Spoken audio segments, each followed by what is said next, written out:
Ini tim penyidik dari Komisi Pemberantasan Korupsi atau KPK tengah melakukan penggeledahan terhadap rumah dari mantan Gubernur Jawa Barat, Ridwan Kamil.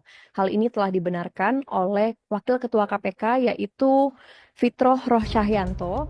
Kasus penggeledahan rumah Ridwan Kamil kemarin ya, Komisi Pemberantasan Korupsi KPK memang menarik perhatian publik, terutama karena statusnya sebagai mantan Gubernur Jawa Barat dan orang dekat penguasa. Namun perlu diingat ya bahwa KPK adalah lembaga independen yang bertugas untuk memberantas korupsi dan tindakan mereka yang harusnya berdasarkan bukti dan prosedur hukum yang berlaku.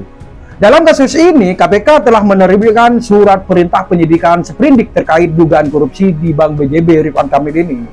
Selain itu, perlu diingat ya, bahwa setiap orang yang diduga melakukan tindak pidana untuk mendapatkan perlakuan yang adil dan transparan, ya haruslah.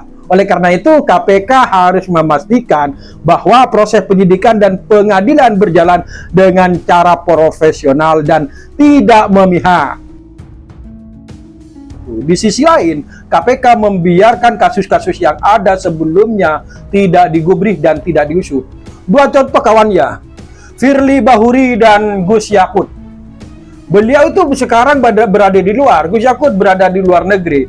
Anehnya sekarang tidak digubris, tidak dijadikan tidak dijadikan buronan dia.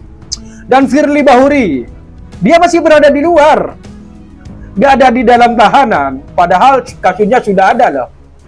Aneh, kalau cuma mantan Gubernur Jawa Barat ini cuma yang dikriminalisasi. Kalau memang salah, silahkan kalian itu tangkap itu orang tanpa pandang bulu, tanpa memandang kelompok dari mana itu orang yang korupsi.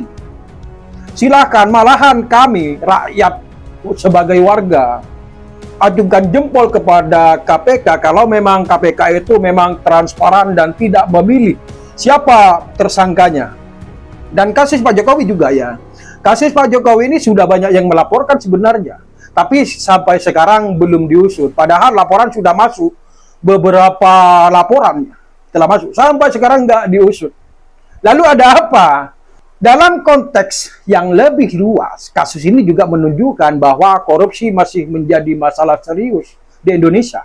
Oleh karena itu perlu dilakukan upaya yang lebih serius untuk memberantas korupsi dan memastikan bahwa sumber daya negara digunakan kepentingan rakyat, bukan untuk kepentingan pribadi atau kelompok tertentu.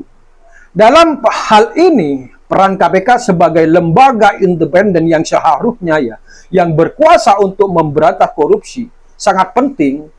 KPK harus terus berjuang untuk memastikan bahwa proses hukum berjalan dengan adil dan transparan. Jadi rakyat memang harus tahu lah apa yang diperbuat, harus transparan, dan juga para korupsi lainnya itu juga diusut kawan. Jangan cuma berat sebelah, jangan pandang bulu, jangan karena di lingkungan Anda tidak bisa menyeret itu orang ke sel tahanan atau dihukum.